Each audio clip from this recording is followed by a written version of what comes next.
The other night, I was in the mood for a comedy movie. I ended up landing on the 2018 film Game Night. Even though I saw it when it first came out, it's been a while since I've seen it and I was due for a rewatch. As I was going through my physical media collection and streaming options, I noticed there was an extreme lack of mid to high budget comedy movies as of late. In the early 2000s, they were the hot commodity and they were coming out every other month, but it seems like they trailed off as the years went on. I feel like Game Night really fits that good comedy movie mold, and I really enjoy it. So, I wanted to share my thoughts on the current state of comedy movies and then talk about Game Night. Let's take a look at it.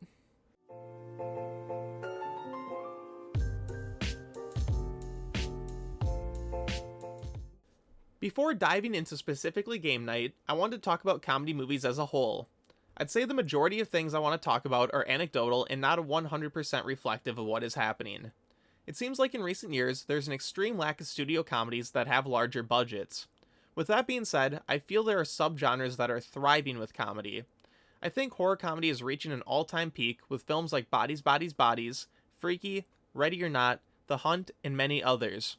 There are even films that skew a bit darker with their comedy, like last year's The Menu and Banshees of Inisherin. Then there's obviously the superhero genre, specifically Marvel, that relies heavily on lighthearted and referential humor. Straight up comedy movies seem to be on the outside looking in, though. I am 25 years old, so growing up in the 2000s, it felt like there were multiple massive comedy movies coming out each year. Step Brothers, Grown Ups, Scary Movie, Dodgeball, Talladega Nights, The Hangover, Cornetto Trilogy, Meet the Parents, 50 First Dates, and so many more. All of these movies are comedy first and have some sort of a budget behind them. Now, I don't think all these movies are masterpieces by any means, but there are elements in each of them that I really enjoy. I also feel like actors that starred in a lot of these movies were massive stars within the genre, and we really don't have that today. Names like Will Ferrell, Adam Sandler, Ben Stiller, Jim Carrey, and Eddie Murphy could carry movies on name value alone. Honestly, cannot name a single actor who does that today within the comedy genre. Now, where have these types of films gone? I honestly have no singular answer, but I have a few ideas. I think the biggest reason is around the 2010s, these movies were becoming less profitable for studios. Paired with that same idea is the quality of these movies started to drop around that time as well. Movies like Jack and Jill, Grown Ups 2, The Internship, Movie 43, Scary Movie 5, The Campaign, and others range from being below average to some of the worst movies I've ever seen in my life. Around this time is when we also saw some of the actors I mentioned earlier either step away from making as many movies as they did earlier in their careers, or transition into other genres to reinvent themselves. With a lot of the big names in comedy slowing down their output and streaming services on the rise, there seemed to be a shift to content volume is king, not the names attached to the project. I feel most people can agree that having a big name attached to a movie used to be a very important thing. People would go check out a movie just because of the actors starring in the film. While that still holds true to some extent today, it seems like more people are connected to the story that is being presented, or the IP the media is based on. Comedy is a genre that has always thrived off of name value, and it's safe to say all of the actors I listed earlier just don't have the pull they once had. I feel all of this played a role in the slow decline of comedy movies that is ongoing today. Don't get me wrong, there are still great comedy movies that have come out over the past decade, but it's just not at the rate of the early 2000s. I'm hoping that the next few years we get to see a slight increase in comedy movies being made. There are a few I'm looking forward to this year, like No Hard Feelings, The Blackening, Bottoms, and Joyride, so I hope they turn out to be good. I would love to hear your thoughts on the state of the comedy genre as a whole in the comments below, but that's enough rambling. Let's talk about one of the best comedy movies of the past 10 years, Game Night. For a quick few sentence refresher on the movie, Game Night follows a group of friends that love to get together and play different party and board games. When one of their brothers comes back to town and hosts a murder mystery party at his house, a group of criminals break in and actually kidnap him. The friend group then needs to fight an underground group of thugs to save the brother and win the ultimate game night.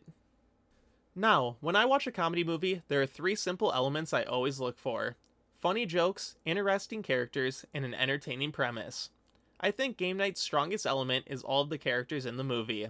Rachel McAdams, Jason Bateman, Kylie Bunbury, and Lamorne Morris all have this grounded element to their character that makes them more easy to connect with during all the weird off-the-wall scenarios.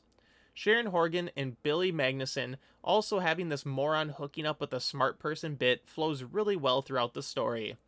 Kyle Chandler's arrogance and mysteriousness as Jason Bateman's brother keeps him interesting throughout the movie, even if I find him the most boring overall. But then there's Jesse Plemons as Gary. Good lord, Jesse Plemons steals every scene that he is in and is the highlight of the movie for me. He plays the awkward divorced neighbor character so well, and his twist game night reveal on the bridge at the end of the movie had me cracking up the first time I saw it. Also, his line delivery on the Frito-Lay joke at the beginning is one of my all-time favorite moments in a comedy movie. 3 for 1. 3 for 1? Yep.